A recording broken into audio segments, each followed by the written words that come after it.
Hello, तो स्वागत है आप सभी का आपके अपने यूट्यूब चैनल कैमग्रो एकेडमी में। तो पिछली क्लास में अपने बात की थी पीएच क्या होती है, पीएच को कौन कौन से फैक्टर्स अफेक्ट कर रहे थे। आज अपने बात करेंगे इंपॉर्टेंस ऑफ पीएच। पीएच की इंपॉर्टेंस क्या क्या है अलग अलग टाइप की स्पीसीज वगैरह के लिए। तो देखो, पीएच की इंपॉर्टेंस सबसे पहले बात करेंगे न्यूट्रिएंट्स के लिए क्या इंपॉर्टेंस है पीएच की। उसके बाद में दूसरा जो इसमें आएगा वो आएगा माइक्रो ऑर्गेनिज्म। क्या आएगा? Micro organism. थर्ड जो इसमें आएगा वो आएगा प्लांट्स। प्लांट्स के लिए क्या इंपॉर्टेंस होती है। फोर्थ अगर इसमें बात करें तो वो आएगी डिजीज। क्या आएगी? डिजीज। नेक्स्ट अगर इसमें बात करें डिजीज के बाद में जो अगला आएगा वो आएगा फिजिकल प्रॉपर्टीज। Physical properties. और लास्ट इसमें जो आता है वो आता है ग्रास। क्या आता है? ग्रास आता है। तो सबसे पहले बात करते हैं न्यूट्रिएंट्स के ऊपर क्या इफेक्ट पड़ेगा इसका।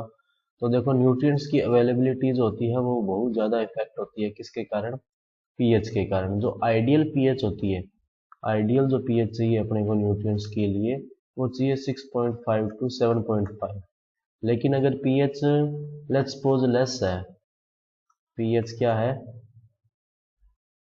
लेस देन 7 है, तो उसके अंदर hydrogen ion, aluminium ion, iron हो गया, या उसके अलावा बात करें तो मैग्नीज हो गया, इस तरह के जो कंपाउंड्स होते हैं वो ज़्यादा आते हैं, या एलिमेंट्स होते हैं वो ज़्यादा आते हैं, जिसके कारण इनका एसिडिक या टॉक्सिक इफेक्ट जो है वो सॉइल के ऊपर भी पड़ता है और प्लांट्स के ऊपर भी पड़ता है। और अगर पीएच मोर देन 7 है, पीएच क्या है? मोर देन 7, तो फिर क्या होगा कि सोडियम आयन आएंगे, मैग्नीशियम आयन आएंगे, या पोटेशियम आयन आएंगे, जिसके कारण सॉइल क्या होगी? एसिडिक होगी। सॉइल एसिडिक होगी तो इसमें भी फिर वही बात, ये जो न्यूट्रिएंट्स प्लांट्स में जितनी क्वांटिटी में जाने चाहिए वो नहीं जा पाएंगे, और जिनकी क्वांटिटी थोड़ी कम जानी थी वो क्या चले जाएंगे? ज़्यादा चले जाएंगे, जिसके ऊपर प्लांट के ऊपर भी टॉक्सिक इफेक्ट पड़ेगा और जो सॉइल है उसके ऊपर भी टॉक्सिक इफेक्ट पड़ेगा। नेक्स्ट इसमें जो आता है वो आता है इसमें माइक्रो ऑर्गेनिज्म। क्या आता है? Micro organism. अब माइक्रो ऑर्गेनिज्म पर क्या इफेक्ट पड़ेगा देखो, तो माइक्रो ऑर्गेनिज्म क्या, एक तरह से बहुत छोटे छोटे अपने कह सकते हैं मिनिएचर लाइफ है, छोटी छोटी, जहाँ पर पीएच जो होती है वो बहुत ज़्यादा इफेक्ट करती है। इनके लिए भी आइडियल पीएच जो है 6.5 टू 7.5 है। अब मेरे कहने का मतलब ये नहीं है कि कोई 6.5 से नीचे सर्वाइव नहीं कर सकता। कई सारे माइक्रो ऑर्गेनिज्म होते हैं जो 6.5 से नीचे भी जो है सर्वाइव कर सकते हैं। एग्जांपल जैसे विंजेरिकी हो गया, क्लोस्ट्रीडियम हो गया, या इसके अलावा बात करें तो एल्गी वगैरह जो होते हैं, या फंगस वगैरह, जो फंगस वगैरह आते हैं वो 6.5 पीएच से, पीएच अगर 6.5 से कम है तो उस पर भी सर्वाइव कर सकते हैं, बट मैक्सिमम के लिए आइडियल रेंज ये है। ठीक है। और अगर पीएच अफेक्ट होगी, पीएच अगर जो उनकी आइडियल पीएच उनको अगर नहीं मिल रही है, तो एक तो उनके numbers numbers and activity, numbers and activity दोनों जो होते हैं वो इफेक्ट होंगे और बैडली इफेक्ट होंगे, इसके कारण उसकी एक्टिविटी भी कम होगी और उनके नंबर्स यानी कि उनकी जो पॉपुलेशन है वो भी क्या होगी? कम होगी। थर्ड जो इसके अंदर आता है अपने देखो कौन सा आता है? प्लांट्स। कौन सा आता है? प्लांट्स। तो देखो प्लांट्स के ऊपर क्या इफेक्ट पड़ेगा इसका। प्लांट्स के ऊपर क्या इफेक्ट पड़ेगा देखो, प्लांट्स जो होते हैं उसके ऊपर इसका बहुत इफेक्ट पड़ेगा। कैसे कि प्लांट्स के लिए भी न्यूट्रिएंट्स जो है वो पीएच के ऊपर डिपेंड कर रहे हैं, क्योंकि प्लांट न्यूट्रिएंट्स कहाँ से लेगा? सॉइल से। सॉइल की पीएच अगर चेंज होगी तो जो रूट्स होती हैं उसके थ्रू प्लांट न्यूट्रिएंट्स को एब्जॉर्ब करने की जो पावर है वो अलग हो जाएगी। उसके कारण क्या होता है कि कई बार वो न्यूट्रिएंट्स एंटर कर जाते हैं जिनको नहीं करना चाहिए था, और वो न्यूट्रिएंट्स बाहर रह जाते हैं जिसको एंट्री मिलनी चाहिए थी। इसके कारण क्या होता है कि पीएच की जो रूट्स होती है, देखना प्लांट्स की जो रूट्स होती है वो वीक हो जाती हैं। रूट्स क्या हो जाती हैं? वीक और थिन। थिन हो जाएंगी, वीक हो जाएंगी, और उसके जो भी होंगी वो होंगी भी क्या? लेस नंबर्स में, यानी कि उसकी क्वांटिटी भी क्या हो जाएगी? लेस हो जाएगी। तो ये क्या है, इसके कुछ एक इफेक्ट है किसके, प्लांट्स के ऊपर पीएच के। नेक्स्ट इसमें प्लांट्स के बाद में अगला जो आता है वो आता है डिजीज। तो ये डिजीज वाला जो है ये थोड़ा इंपॉर्टेंट है, ध्यान देना भाई। डिजीजेज, अब डिजीजेज कौन कौन सी होती हैं इससे यहाँ पर अपने को ध्यान रखनी है। तो सबसे पहले जो आती है वो आती है इसमें फिंगर एंड टो डिजीज। कौन सी आती है, फिंगर एंड टो डिजीज। अब ये जो होती है, एक ये एसिडिक अपने पास सोइल है और एक कौन सी है, बेसिक सोइल। तो ये जो डिजीज होती है, देखना ध्यान से, जो ये डिजीज होती है ये एसिडिक सोइल में तो ज़्यादा होती है, इसका मतलब इसको एसिडिक सोइल में तो नहीं लगाना चाहिए, लेकिन ये बेसिक सोइल में क्या होती है, अपने आप ही क्योर हो जाती है। मतलब फिंगर एंड टो डिजीज जो है वो एसिडिक सोइल में ज़्यादा होगी, बेसिक सोइल में ऑटोमेटिकली क्या हो जाएगी, गायब हो जाएगी। दूसरा अगर इसमें बात करें फिंगर एंड टो डिजीज के बाद में, तो वो आता है पोटैटो स्कैब डिजीज। आता है पोटैटो स्कैब। अब पोटैटो स्कैब डिजीज जो है वो न्यूट्रल और अल्कलाइन सॉइल में ज़्यादा होती है। एक तो अल्कलाइन यानी बेसिक, आप कह लो बेसिक और न्यूट्रल सॉइल में ज़्यादा होती है ये, लेकिन एसिडिक सॉइल में ये क्या हो जाती है, अपने आप ही सही हो जाती है, यानी कि ये क्योर हो जाती है। उसके बाद में नेक्स्ट जो इसके अंदर आती है वो आती है टेक होल्ड डिजीज। कौन सी आती है, take hold disease. Take hold disease, take hold disease जो है वो भी देखो अल्कलाइन या बेसिक सोइल में क्या होती है, ज़्यादा होती है। कौन सी सोइल में ज़्यादा होती है, बेसिक सोइल में ज़्यादा होती है। इसका मतलब एसिडिक सोइल में ये बहुत इजीली क्योर हो जाएगी। ये डिजीज है, इनके नाम ध्यान रखना और इनकी सोइल का भी ध्यान रखना कि कौन सी सोइल में कौन सी डिजीज ज़्यादा होती है। उसके बाद में अगला जो इसके अंदर आता है वो आता है सोइल की प्रॉपर्टीज पर क्या इफेक्ट पड़ेगा। सोइल प्रॉपर्टीज, सोइल की प्रॉपर्टीज पर क्या इफेक्ट पड़ेगा, देखो तो ध्यान रखना, अगर पीएच मोर देन 7 है तो सोइल की स्ट्रक्चर जो होती है वो डिस्ट्रॉय हो जाती है। सोइल की स्ट्रक्चर क्या होगी, डिस्ट्रॉय हो जाती है।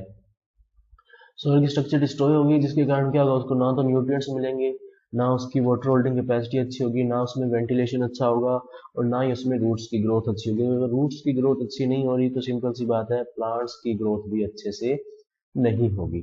तो ये क्या है, इसमें कुछ एक सोइल प्रॉपर्टी के बारे में, मतलब ग्रैनुलर स्ट्रक्चर नहीं रहती।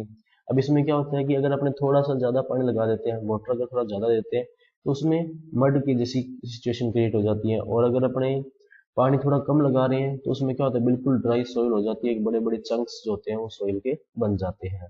और लास्ट में जो इसमें आता है वो आता है ग्रास। क्या आता है, ग्रास। तो ध्यान रखना ग्रास जो होते हैं वो एसिडिक सॉइल में ज़्यादा होते हैं। जो एसिडिक सॉइल होती है वो ज़्यादा, एसिडिक सॉइल में ग्रास जो होते हैं वो ज़्यादा होते हैं, more in acidic soil, more in acidic soil. Acidic soil में जो ग्रास होती है वो ज़्यादा होती है as compare to alkaline soil, क्योंकि ये एसिडिक सॉइल जो होती है, या ये कह सकते हैं कि ग्रास जो होती है वो एसिडिक सॉइल के लिए क्या होती है, रेजिस्टेंट होती है, उसमें बहुत अच्छे से ये ग्रो कर सकती है। नेक्स्ट जो इसके अंदर आता है वो आती है बफरिंग कैपेसिटी। क्या आती है, buffering capacity and buffer solutions. क्या आते हैं, बफर सॉल्यूशंस क्या होते हैं, देखते हैं अपने बफरिंग कैपेसिटी और बफर सॉल्यूशंस क्या क्या हैं। तो सबसे पहले बात करते हैं अपने buffer solution. Buffer solution, buffer solution क्या होता है, ए सॉल्यूशन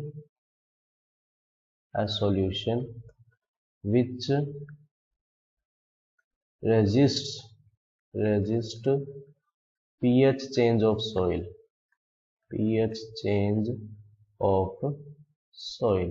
तो बफर सॉल्यूशन बेसिकली क्या है कि एक तरह का सॉल्यूशन है जो सोइल की पीएच में चेंज को रेजिस्ट करता है, यानी कि पीएच में चेंज को कंट्रोल करता है, या पीएच में जो चेंज हो रहा होता है उसको रोकने की कोशिश करता है। एक और बात ध्यान रखना कि ये दोनों के लिए ही होता है, एसिडिक सोइल के लिए भी बफरिंग कैपेसिटी होती है और बेसिक सोइल जो होती है उसके लिए भी बफरिंग कैपेसिटी होती है, या बफर सॉल्यूशंस होते हैं। अभी ऐसा नहीं है कि एसिडिक सोइल में पीएच का चेंज जो है रेजिस्ट करेगा या बेसिक सॉइल में पीएच का रजिस्ट करेगा, दोनों ही सॉइल में पीएच चेंज को रजिस्ट ये करता है। अच्छा, बफरिंग कैपेसिटी फिर क्या होगी? बफरिंग कैपेसिटी देखो क्या होगी, बफरिंग कैपेसिटी होगी the capacity to hold, capacity to hold और रेजिस्ट द पीएच। कोई सॉइल जो है वो किस लिमिट तक या किस एक्सटेंट तक पीएच को होल्ड कर सकती है या पीएच को रेजिस्ट कर सकती है, उसको क्या बोलते हैं? Buffering capacity. क्या बोलेंगे? Buffering capacity. एक बात ध्यान देना कि जिसकी बफरिंग कैपेसिटी हाई होगी, बफरिंग कैपेसिटी क्या होगी? हाई। अगर बफरिंग कैपेसिटी किसी सॉइल की क्या है? हाई है, इट मींस उसमें जो सॉइल अमेंडमेंट्स होंगे वो ज्यादा लगेंगे, सॉइल अमेंडमेंट्स जो है वो ज्यादा रिक्वायरमेंट होंगे, they will require more in quantity.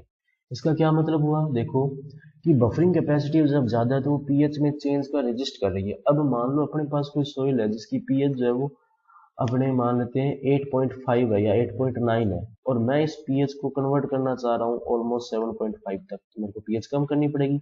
लेकिन उस सॉइल की बफरिंग कैपेसिटी ज्यादा है, हाई बफरिंग कैपेसिटी है, तो क्या वो पीएच को इजिली चेंज होने देगा? क्या नहीं होने देगा। तो पीएच को इजिली चेंज वो होने दे नहीं रहा, तो फिर क्या करें कि वो पीएच को क्या करेगा? कम करेगा।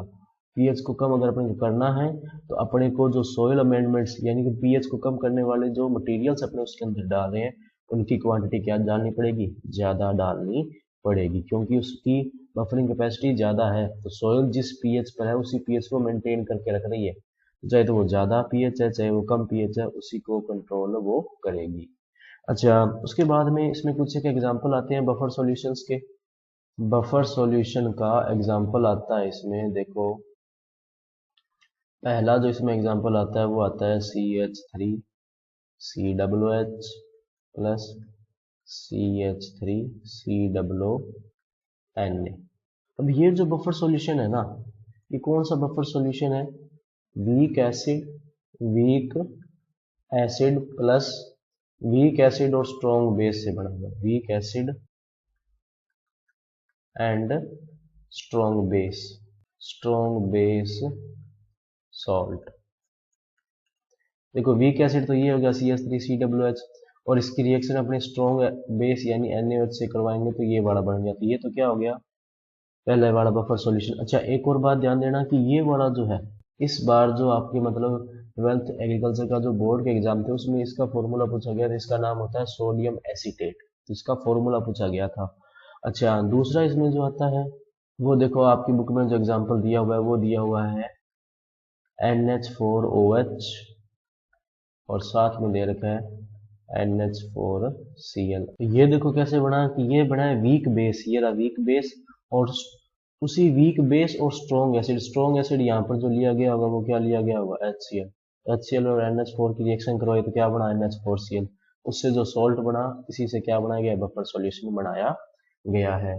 तो इसी के साथ आपके चैप्टर नंबर 5 जब हो गया कंप्लीट, नेक्स्ट अपने स्टार्ट करेंगे चैप्टर नंबर 6। अगर आपका इस चैप्टर में कोई डाउट हो या कोई सजेशन हो तो आप हमें कमेंट सेक्शन में बता सकते हैं, और अगर आपको ये PDF चाहिए तो आप हमारे टेलीग्राम चैनल से डाउनलोड कर सकते हैं, और इससे अलावा कोई PDF और वीडियो आपको एक साथ चाहिए तो आप हमारी ऐप भी डाउनलोड कर सकते हैं। तो मिलते हैं अगली क्लास में, तब तक के लिए पढ़ते रहिए। नमस्ते।